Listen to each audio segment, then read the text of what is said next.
Hey everybody, Jeff here again. Thursday Things I Get Asked. I'm finishing a little road trip here and thought I'd shoot this video. Hey, every Thursday for the first part of 2024, I am sharing a short video that covers things I get asked. I've been a pastor of our church here, Vineyard Community Church, Augusta, for 25 years straight. And in those years, there's a lot of questions that I get asked by church members or people that just want to know what the pastor thinks about this or tell me this. Most of these questions have been really about theology and, issues of faith. And get a little personal today again. This is one that I get asked a lot, and you might think, what does this have to do with anything? I'm going to say this may be one of the more important ones. And so here it goes. And if you know me, you can understand why I get asked this. If you don't, hang on for the ride. The question is, Jeff, why do you drive a different car every few months? We see you in a different car all the time. There's a very deep answer to that question that I'll share with you. It all started for me. Well, let me preface it and say this. For me, for the last 20 years or so, probably one of my main hobbies, in addition to playing Scrabble and music, and it has been auto repair. I just love repairing things, fixing things, and about 20 years ago, almost 20 years ago, 18 years ago, I was in a situation where I was driving along and on the way home from a vacation, and I got a phone call from USAA, and they began asking me questions about the fire at my father's house. Now, I'd been out of the country for a week, so I was out of phone range, and one thing led to another, and I learned very quickly through this phone call that my father, a few days ago, before that phone call, had passed away in a house fire. And we pulled over. I was with my family, and there was a Taco Bell, and I just remember pulling over, and I went out to the playground, and this Taco Bell had a playground, and I just sobbed for a long time, for like 20 minutes. And it really, really hit me hard, right all the way to the soul. And so the aftermath of that was, really 8 or 9 months of just massive depression. And there's a backstory to that. My relationship with my father was very difficult and also very special.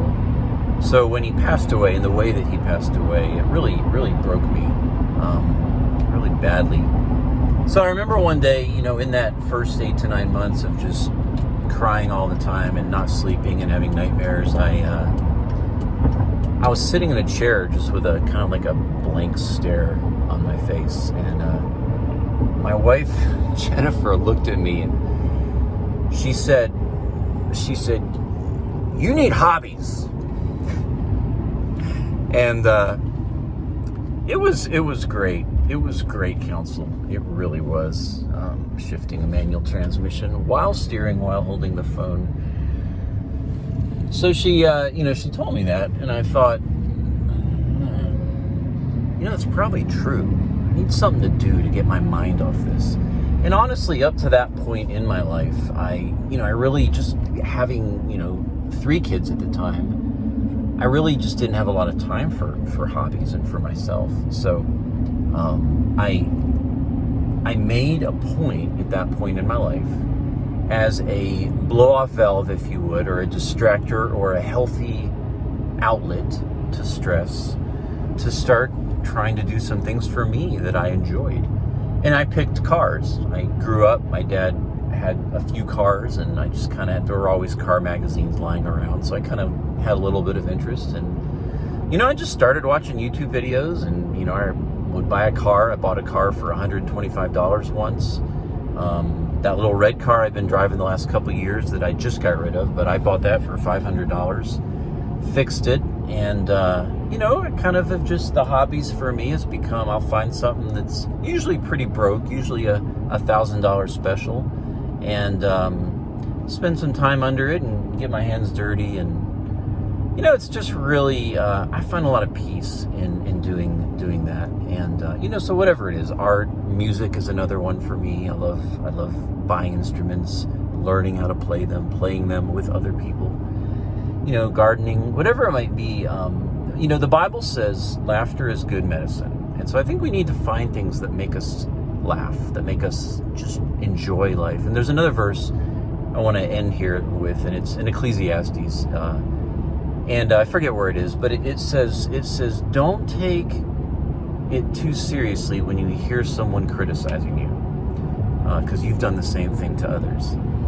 And, that whole thing of just, the Bible gives us permission to not take life too seriously. Guys, life is hard. Golly, it's great, but it's so hard. And, we gotta just not take everything, including ourselves, so seriously.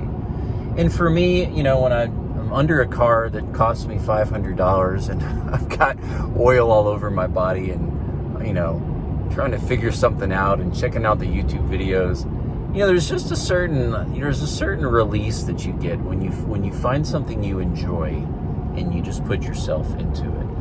And so that's the answer. Why do I have a different car every few months? Well, it's my hobby. I buy them, I fix them, I sell them, I make a few bucks, take my wife out to dinner, rinse and repeat.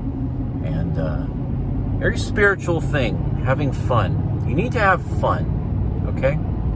So your pastor gives you permission to have fun. May it be. See you next week for another one. Peace.